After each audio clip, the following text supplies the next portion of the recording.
এই বিশ্ব প্রকৃতির মাঝে তারই ধারা নিয়ে বয়ে চলেছে একটা মহানদী। এই নদীর দুকূলেই ফেরির ব্যবস্থা আছে। এপার থেকে লোক ওপারে, ওপার থেকে লোক ওপারে, দুই কূলেই ভিড়।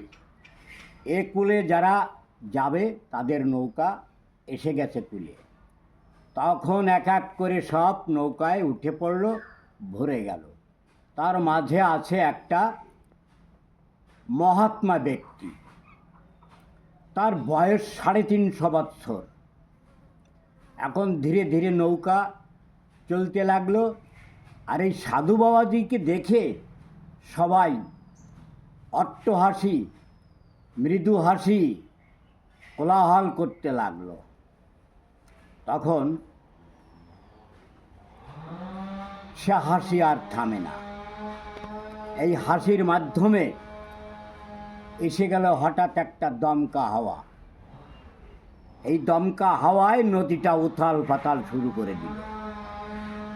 নৌকা বাঁচে কি মরে, ডোবে কি বাসে, এমতো অবস্থায় ওই যাত্রীগুলো সবাই কান্নাকাটি শুরু করে দিল। রাম রাম শ্যাম শ্যাম, জয় বাবা ভোলেনাথ, পার করো, এই বলতে লাগলো, করতে লাগলো। তখন সাধু বাবাজি বিনা শব্দে করতালি করে মৃদু হাসল। ধীরে ধীরে ঝড়টা কম হতে লাগলো, নৌকা কূলে এসে গেল। তখন সবাই উঠে পড়ল উপরে। দুষ্ট লোক, মিষ্ট লোক কিন্তু ওর ভিতরে ছিল। তারা এসে ওই সাধু বাবাজিকে চেপে ধরল, বলল, আমরা যখন কান্নাকাটি করে ভগবানকে প্রার্থনা করছিলাম নৌকাটা বাঁচানোর জন্য, আপনি হাসছিলেন কেন? এর জবাব দিন। তখন সাধু বাবাজি বললেন, দেখো, ওই নৌকাটা যে ডুববে না সেটা আমি জানতাম। অতীত, বর্তমান, ভবিষ্যতের কথা সব আমি জানি। তাই আমি ওই সময় নীরব ছিলাম, এবং তোমাদের অবস্থা দেখে আমার একটু হাসি এসেছিল। তাতে দোষ কি? তোমরা তো তার আগে অনেক হাসি হেসেছ, তখন তো আমি কিছু বলিনি।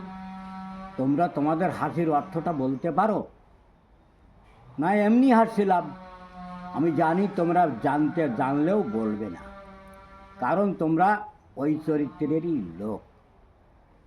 তা জীবনের ভবিষ্যৎ, বর্তমান, অতীত জানতে হলে ওই ক্ষণ মুহূর্তের যে প্রকৃতির চাপটা, ওটা একটা উপরওয়ালার প্রহসন, তোমাদের দেখানোর জন্যে, শিক্ষা দেওয়ার জন্যে। তাই এখন থেকে যে হাসলে, সুখে হাসলে, দুঃখে কাঁদলে, এটা আর করো না। এই সুখ দুঃখের নিয়ন্ত্রণের দায়িত্ব কিন্তু যার আছে, সেই তোমাদের কাঁদিয়েছে, সেই তোমাদের কুলিয়ে উঠিয়ে দিয়েছে। তাকে স্মরণ করো। তাকে কিভাবে স্মরণ করলে পাওয়া যায় তাই করো। তাকে পেতে হলে যে বুঝাইও অবুঝরে তোমারও বুঝ বিন্যাস, তাহলে সব কিছু পেয়ে যাবে। এই বলতে বলতে সাধু বাবাজি ওদের মাঝ থেকে একটু সরে দাঁড়ালো। ওরা নিজেদের মধ্যে বিচার করতে লাগলো যে সাধু বাবাজিকে এনাকে কীভাবে সমাধান করা উচিত। এই করতে করতে ওদের সামনে থেকে সাধু বাবাজি একেবারে গায়েব হয়ে গেল। তখন ওরা এসে দেখলো সাধু বাবাজি আর নেই। তখন ওরা কি করবে? তখন বললো যে সাধু বাবাজির যে শেষ কথাটা আছে, ওই কথাটা নিয়ে এসো, আমরা সাধু বাবাকে স্মরণ করি। সেই কথাটাই তো, হে ঈশ্বর, বুঝাইও অবুঝরে তোমারও বুঝ বিন্যাস।